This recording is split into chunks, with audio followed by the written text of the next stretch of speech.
All right, ladies and gentlemen, welcome to Press Pause Productions. It's your boy Leno, and I have a special guest today on this lovely day. We got Sunni Smilez outside, and I was about to say the building, but we outside the building. We in the sun for Sunni. In the sun for Sunni. What's up, you guys?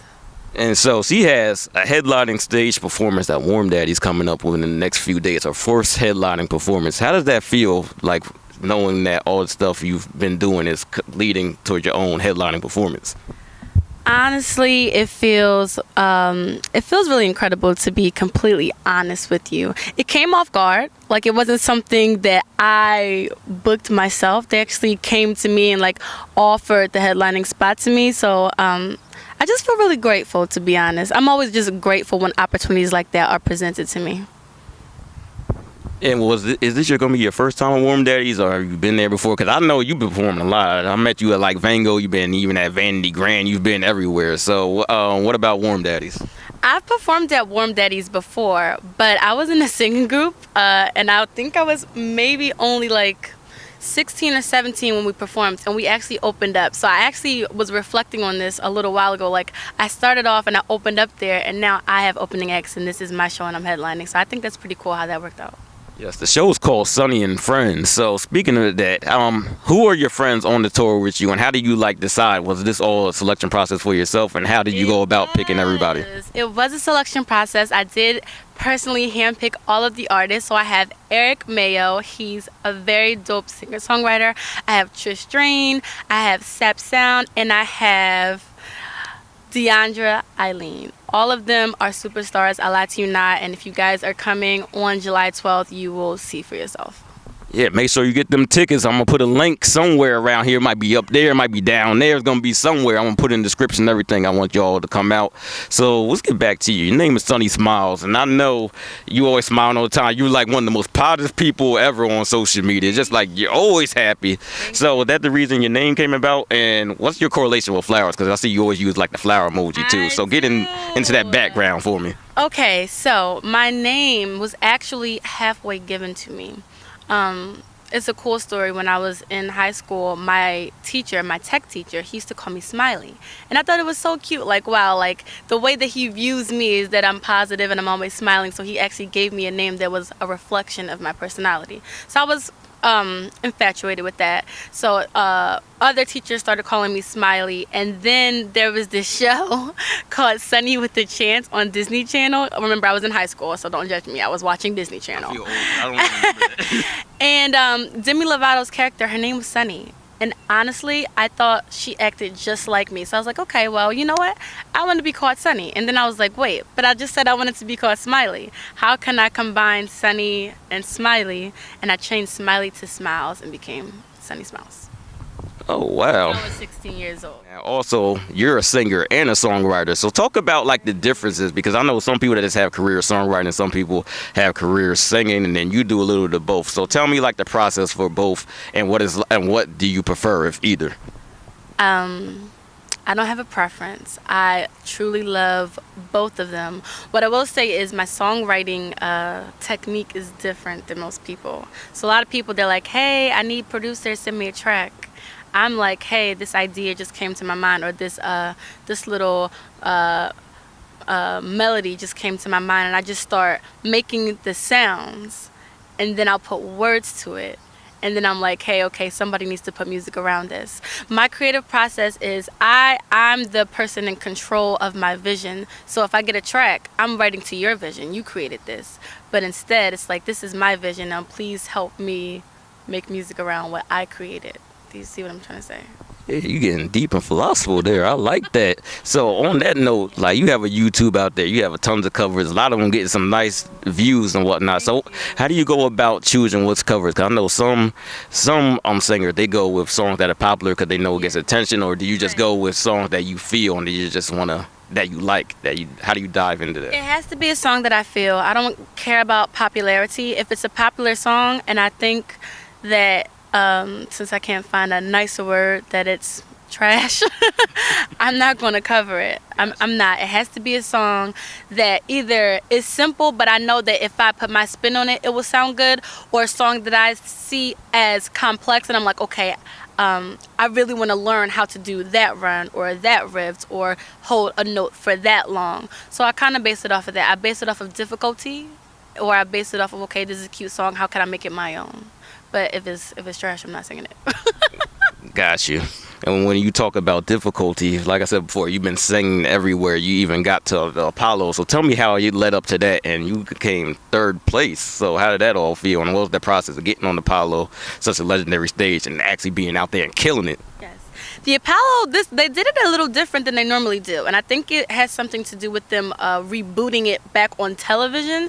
They came to Philly. Usually you have to go to New York for that initial audition, but they came to Philly for people from Philly to audition, and I sang Whitney Houston, I Have Nothing. It's one of my favorite songs to sing, and she's one of my favorite artists ever. And I smashed my audition in simplest terms. I really smashed it. Like, they were basically letting me know in the audition that I was going to go to the next round before I even got the phone call that I was coming to be on the actual, like, competition. You know what I mean? It was really exciting. I had a party bus of 50 people come out to see me, and I just was so grateful for their energy, grateful for their presence, grateful for the experience. I mean, it was a big crowd, and that was my introduction really back into music. As a solo artist anyway. Which is a funny story, because now I'm having another introduction back into music, because after the Apollo, the next day I found out that I was pregnant with my son, and I took another break. So now I'm introducing myself back again, like, hi, it's me, I'm back.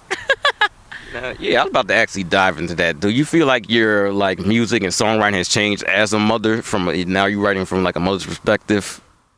I don't write everything from a mother's perspective, but definitely the more experiences that you have more material to write on.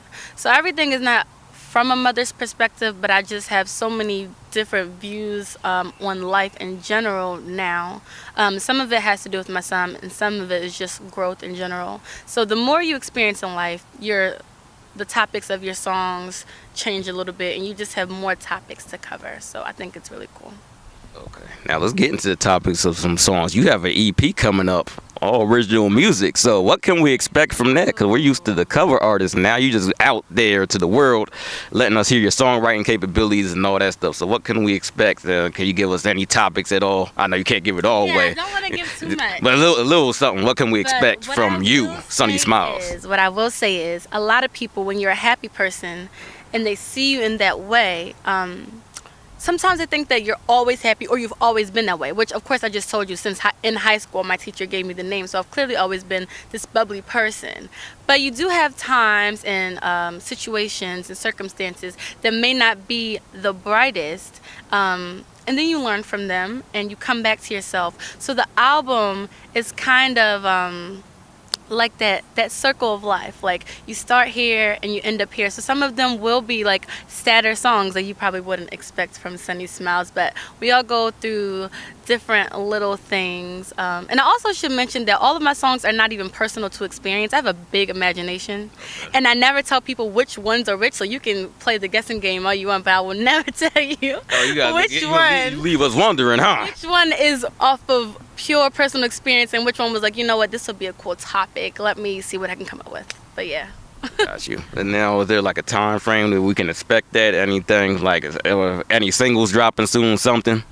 I won't give a specific date for the singles, but the EP itself will be released on March 23rd, 2019, which is my birthday. I had to choose a special date, and what could be more special than the day that I was born? Exactly. It all comes back around full circle.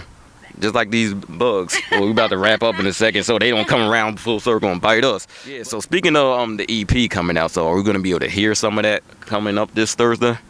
Yes. Actually, I told you guys in the beginning of the interview that it's my first headlining event. To make it more special, I wanted to preview songs from my first EP for the first time live. What makes it special is I'm never performing these songs ever again until the EP is actually released, or until I drop that single. So if you missed the Sunni Smilez and Friends event, you will also miss a preview of this EP. So if I were you, I would come out, especially since the show is almost sold out. You would hop on those tickets on Eventbrite ASAP. Yeah, you better hop on that ASAP. She had 50 people coming to New York. This is in Philly, her backyard. So by the time you see this, it might be already sold out. If it's not, y'all better jump on that. We ain't playing no games around here. So lastly, where can we all follow you and everything? Social media, contacts. How can people get in touch with you? Yes, so on social media platforms, my name is spelled SUNNISMILEZ. That's Sunny with an I and Smiles with a Z on Instagram, Facebook, and YouTube. I do not have a Twitter, so if there's someone on Twitter with that name, that is not me. That's not the real me. No MySpace or Blackpink, none of that stuff either. No high five, nothing. You just keep it simple, huh? Keep it simple. So after the show, what else can we expect for you the rest of the year? Because you got a headlining show, and it's still like another, what is this, July? Another like 5 months left. So what else can we see from you before the year is up and done with? So a lovely lady that I met through Instagram, actually, her name is I Create. She has a women's empowerment event. She reached out to me. I will be performing at that, which is July 14th, 2 days after my show. I will also be performing at the Limitless Music Festival on the 21st of July. So those are my events for July that I'm able to announce right now. Yeah, she has more coming. She said able to announce. You hear that? She out here working. She got a headliner show, and then she back to work at other shows before the month's even out. So y'all need to get the tickets. Warmdaddy. Let them know the time. Let them know the address. Sunny Smiles and friends, be there or miss a cool opportunity to meet me.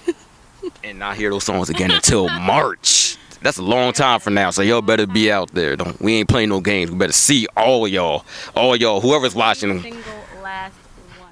And that's it on Press Post Productions. Your boy Leno, Sunni Smilez. We out.